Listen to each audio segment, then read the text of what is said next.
welcome to week 6 of A Year of Wisdom.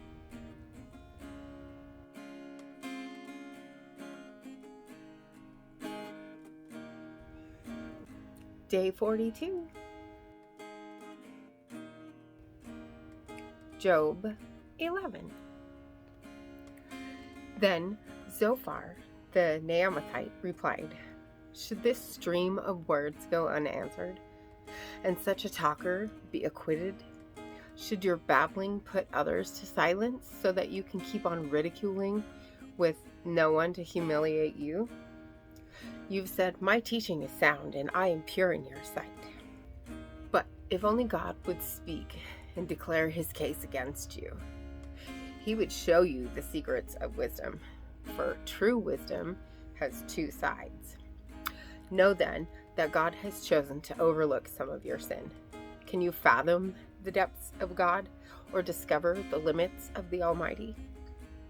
They're higher than the heavens. What can you do? They're deeper than Sheol. What can you know? Their measure is longer than the earth and wider than the sea. If he passes by and throws someone in prison or convenes a court, who can stop him? Surely he knows which people are worthless. If he sees iniquity, will he not take note of it?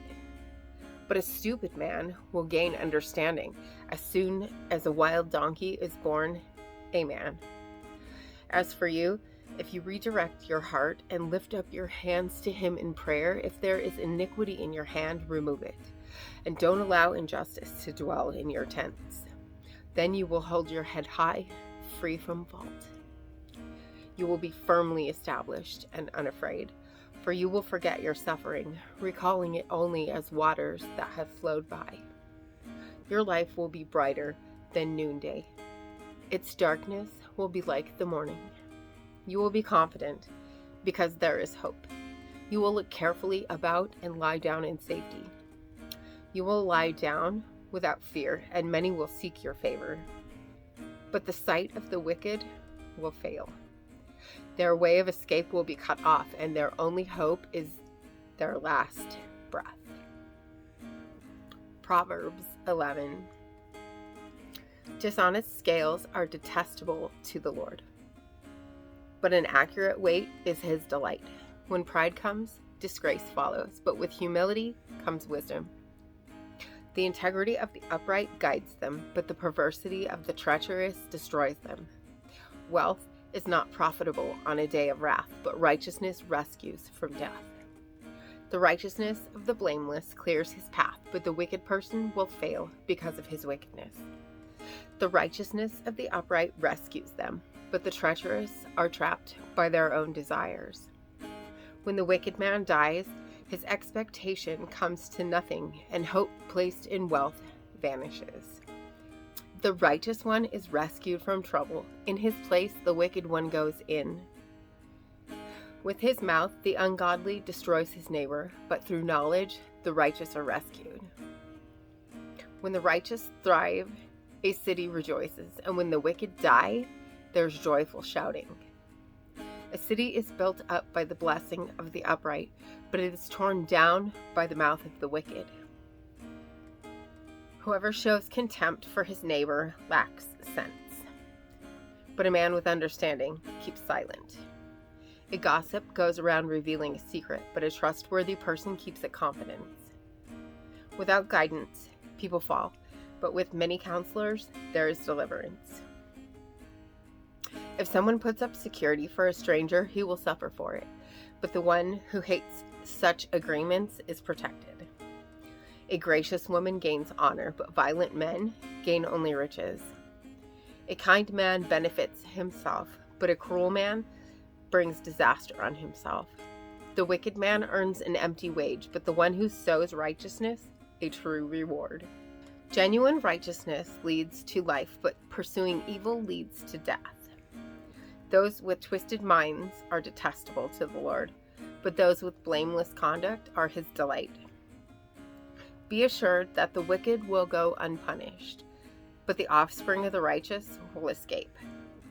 A beautiful woman who rejects good sense is like a gold ring in a pig's snout. The desire of the righteous turns out well, but the hope of the wicked leads to wrath.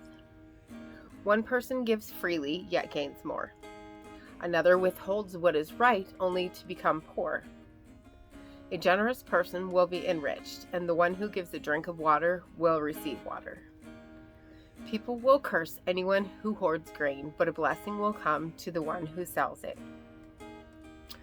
The one who searches for what is good finds favor, but if someone looks for trouble, it will come to him. Anyone trusting in his riches will fall, but the righteous will flourish like foliage. The one who brings ruin on his household will inherit the wind, and a fool will be a slave to someone whose heart is wise. The fruit of the righteous is a tree of life, but violence takes lives. If the righteous will be repaid on earth, how much more the wicked and sinful? Ecclesiastes 11. Send your bread on the surface of the waters, for after many days you may find it. Give a portion to 7 or even to 8, for you don't know what disaster may happen on earth. If the clouds are full, they will pour out rain on the earth. Whether a tree falls to the south or the north, the place where the tree falls, there it will lie. One who watches the wind will not sow, and the one who looks at the clouds will not reap. Just as you don't know the path of the wind, or how bones develop in the womb of a pregnant woman, so you don't know the work of God who makes everything. In the morning sow your seed, and at evening do not let your hand rest, because you don't know which will succeed, whether one or the other, or if both of them will be equally good.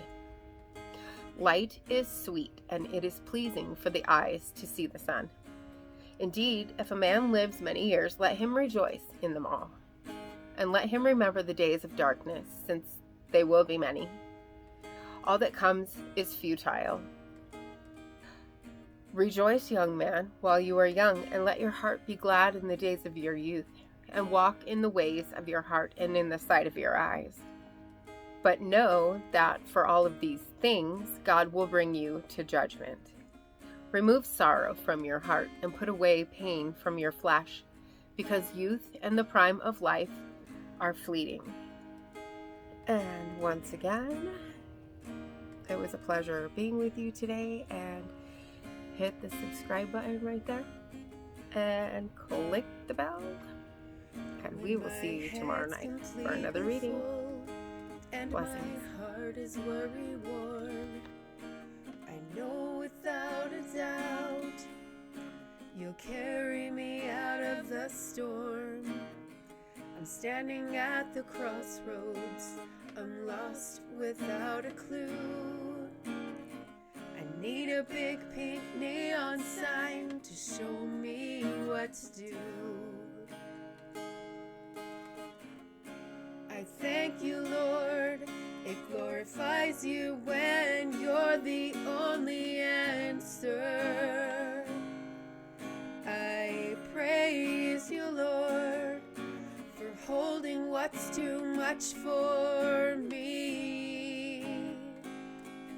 And I'm amazed by you, Lord, because nothing's too big and nothing's too small to lay at your feet.